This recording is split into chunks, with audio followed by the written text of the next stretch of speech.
sure about that? QFusion.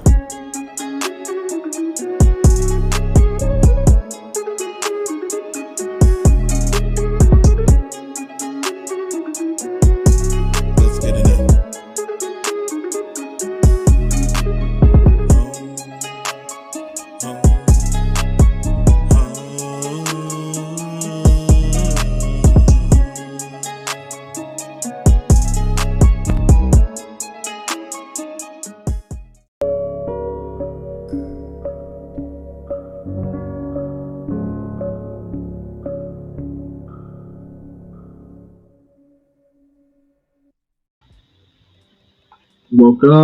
Welcome back to another episode with your boy QFusion. Thank you guys so much right now. Yes. So I came across another video. If you guys know me, I love to do reactions on things that I come across on YouTube. I saw the preview on this, and it looked like it was a conversation between this girl that I've seen on Love and Hip Hop. New York, it's either New York or LA before. She has I believe, like a podcast with her and somebody else that used to work for one of the radio stations. And it looks like they're having a conversation on interracial relationships.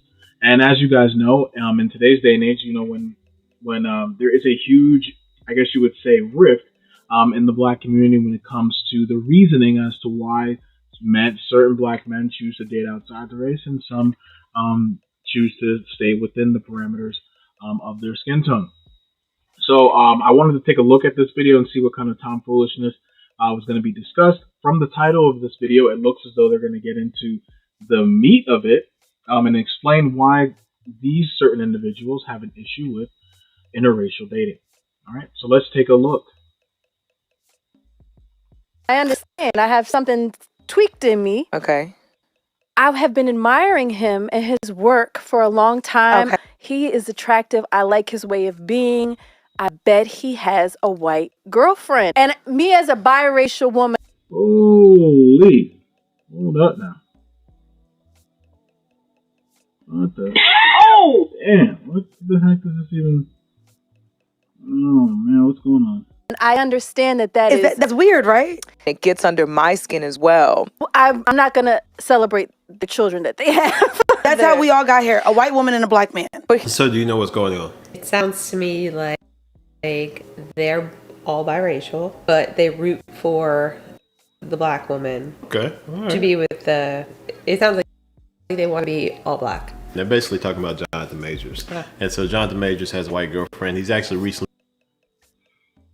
been in an incident with her, but they are talking about how they had the vibes she thought that he probably was with a white woman. So, but I guess vibes like that people give off. I don't know, because I've been told I get vibes and I have no idea what it is. And so I've had black women tell me, or even coming up through school and stuff, it's like, you date white girls, don't you?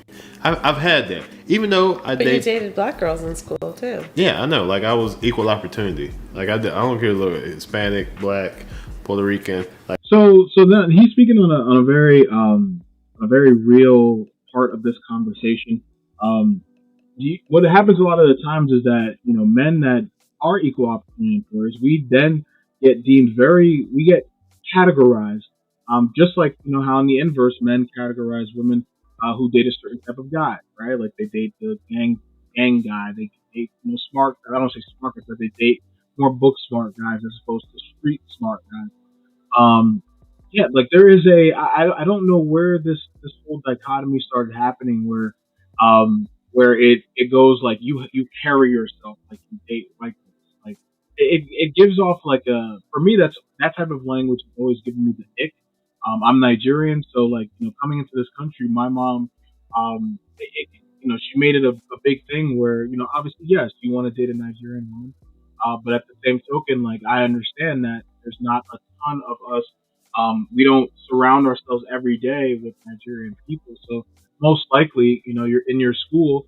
There's maybe a couple Nigerian families we know, so and we wouldn't say date all of them, right? Or what I'm saying, and even then, a lot of times they get picked up by whoever else they choose to date. Sometimes they choose to date, Caucasian guys. So So yeah, so like my parents never made it a thing where it's gonna date a Nigerian woman.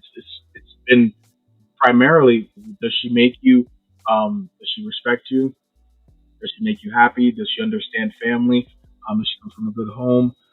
These are the things that are looked at as more important. And I think that in America, I guess because of that, that I guess in the black community I'll speak to mostly, uh, I think because of that fact that there's a lot of lost connections here between culture and this and that, right? They have this like incessant need to just like hold it all, keep it all together, right? Out of the fear that it's going to be lost. Whereas with on my family, I don't have that issue because I know that I have my Nigerian culture to lean back on to say like this is never going to be lost. Like we are going to be doing Nigerian things. We're going to be doing cooking Nigerian food. She better, I don't care if she's Spanish, white, Nigerian, or what have you. She better know how to make Nigerian food. I'm gonna have a Nigerian wedding. You know what I mean? So I have that strong basis. So I sometimes get where that whole that tribalistic aspect of where they're trying to keep things around. But at the same token, I think the way they go about it is extremely counterproductive. Like I was Asian, I was equal opportunity. So I don't know You what dated the an Asian. yeah Oh, I did what oh, shit. What was that? What was that look? I don't believe that, but okay. It's just interesting, honestly, to hear from biracial kids. I can understand more if it was a a white person or a black person, but from somebody who has a white parent and a black parent, it seems kind of weird just to hear. It's like I don't celebrate that because that's how you got here. I would wonder though. I wonder if their mom is white and their dad's black, or if it's reversed. Because black people don't. That's the shit that be hating me. And that's the shit that be bothering me too. You know what I'm saying? I think a lot of times that the people that be having these issues are those like, I'm sorry to say it, I find that a lot of like biracial people are usually like the biggest like ho hum blackety black, I'm black y'all, who's black y'all.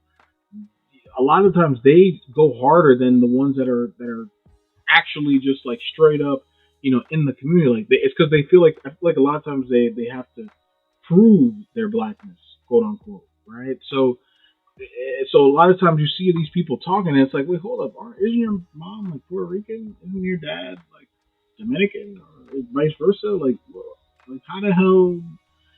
What do you mean you don't celebrate it? Like you're literally a byproduct of that of a combination of cultures. So the logic just doesn't make sense.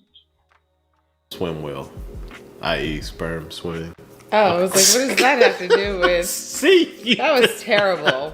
And you don't have to be the fastest. You have to live the longest. Part of what we're seeing now and what I get agitated about is this concept that now, because it's commercially trendy and attractive for people to be in interracial relationships, it's become a presentation of diluted blackness versus being having a mix. What the fuck?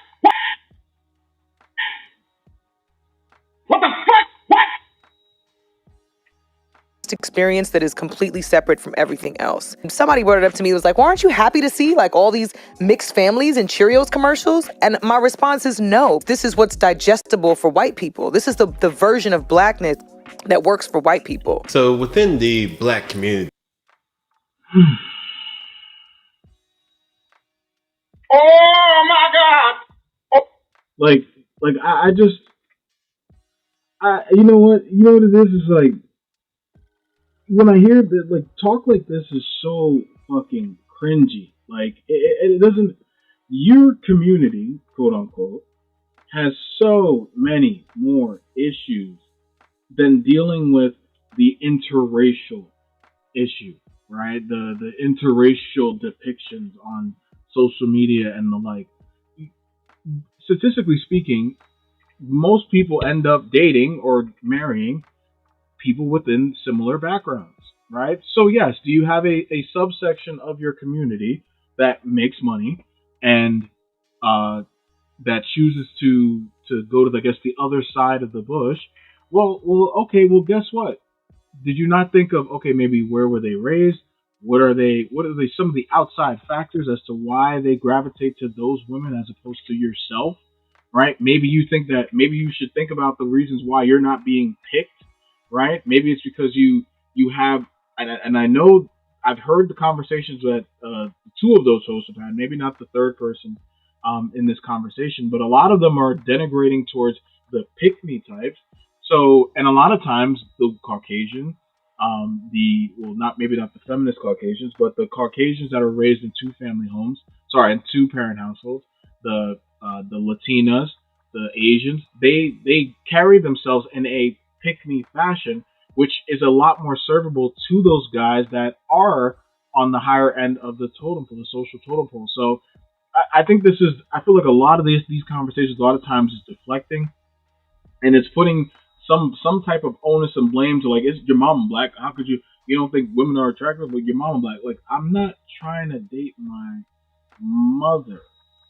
Like, I don't know why my mama being black has to do with like my mating choices, right? Aren't you guys the ones that basically will chastise a guy for being a mama's boy, right? Where it's like, oh, you want to, he's like, what do you want? You want to marry your mom? Like, that's creepy, bro. Like, so like, you guys say one thing, and then when guys tear away from those things that you say are creepy, now it's, to you guys, it's problematic. I don't know. That just, to me, just sounds, the logic, the math ain't math. Black women with white men, it gets even more toxic for me. Why do you feel that way? Because all of the black women that I know that are in relationship with white men are being loved up. They are exalted. They're taken care of. Like, there's no doubt in my mind that he is riding for this woman and loves her to death. And I'm like, you don't believe black men do that for white women? I don't. I guess there's something salty in me that, why is their love being? There you go. There you go. There you go. There you go. We had a moment of honesty, guys. We had a moment of honesty, guys. It took a little bit, but we got a moment of a little trinket, right? A little trinket of accountability, right? Saltiness, right? That saltiness that exists, right, from a group that is simply just not getting chosen. And don't get me wrong, right? I can understand where, I guess that I can empathize with, that feeling of just like you're sitting there, you want to be first picked on the kickball team, right? You don't want to feel like you're the last person in line. I can understand that. My issue is when you see that you're the last person in line, and instead of internalizing that and going, okay, maybe what are some things about me that I maybe need to rectify so that way I do get picked higher in the group of people surrounding me. Like, I know for me, if we're going to personalize it, if I'm not getting chosen by the type of woman that I want, then that means I have to do some self-reflection. Is that the type of woman that I should be really try to be dating? Is she am I doing the work to be able to put myself in the best position for her to look at me as a candidate that's worth even, sitting down with, right? Because let's be real, when most women go out on a date with you, they have already assessed you to a degree to say, you know what, this guy is somebody, unless you're like a sugar daddy or something like that, they've assessed you to the point where it's like, okay, I can see myself giving up some semblance of my time because he seems like a suitable candidate. Then it's just a matter of what you either say, do, or present, or how you present yourself. These are all the things that will disqualify you from her, giving you certain sides of herself. Right? It's no different in this conversation. If you want the best, if you want the best guys, the guys that cater to white women, well, then maybe you need to start presenting yourself in a different way. Project into a white woman. But I don't know. I just feel like men are kind of the same across the board to a degree. Yeah. I mean, we absolutely are, my brother. This whole idea that the white women get treated better than black women when black men move over to that side of the spectrum, it's lazy. It's lazy fucking thinking. It's just like maybe you are just not the one, right? Maybe you are just not pickable, right? Because as we know, men in general, are the ones that are the gatekeepers to relationships. So if you're not getting picked, right, there is a reason for that. Now, if you don't care to be picked, that's also a reason why you're probably not getting picked, right? Because when you want something as opposed to need something, your attitude and how you go about achieving those two things is going to be completely different, right? And men, sorry to burst you guys' bubbles, men, we're not as stupid as you guys think. We can tell when you're just basically going, I like you, but I'm not really like, you're not it for me. Most men that understand women, or I will say most men that understand women, we are able to discern that and go, okay, well then guess what? I'm not going to commit to you. And so this is why you're saying like, oh, the treatment is different. No, it's because your mentality as to how you treat people outside. Like for instance, she says, well, black women are getting raised up by white men. Well, guess what? It's because there's a huge personality difference. Most white men are going to I would say most white men, but the men that they're probably dating are okay, right? And are able to take that deference when it comes to that rambastic attitude, right? For us, for those of us that have grown up in that type of environment where the mom was irate, the mom was extremely emotional, the mom was extremely volatile for every living situation, we're not trying to reinvent that wheel, right? So we'd rather go to something that's a little bit more, a little bit more close to home. So when you guys start coming on these social airwaves, acting as though like, oh, well, I'm a great woman. I make my own money. I do these other things. I have a great job. I do all this other stuff. I'm highly educated. I don't understand how you don't listen to yourself speak and go, wait a minute, like all of those things, if I have them on my belt and yet I'm still categorically single and the guys that I want don't commit to me, and sorry, the guys that I flock to don't commit to me, and the guys that flock to me are undesirable. Maybe those things that I keep pushing up on a pedestal, maybe the guys that I want don't give a fuck about that. Okay? So with that, guys, this was a quick video. I think this was an interesting little conversation to broach because I do see it so many times on social media nowadays. Anytime you see a couple that's interracial, the hate wazoos. To be honest, everybody, there's going to be haters no matter what you do. But I just think this insidious sort of way that we shame men for their preferences is just, it's for me, it's unacceptable. And this is why I love the podcast that I do on the Truth Media Podcast. If you guys haven't subscribed, do so. We're at 127. We're trying to get to 250 before the end of the quarter. But yeah, I love having these conversations because of that, right? And so I really hope that you guys enjoyed this quick video that I did. I look forward to putting out more content. I have a video that I should have been putting up before this video gets posted. So please do like, share, comment, and subscribe to QFusion Reacts, where we do our reactions real time. You guys watch along with me as we see the fuckery that goes on YouTube. All right, guys. Thank you guys again. I really appreciate your time. Peace.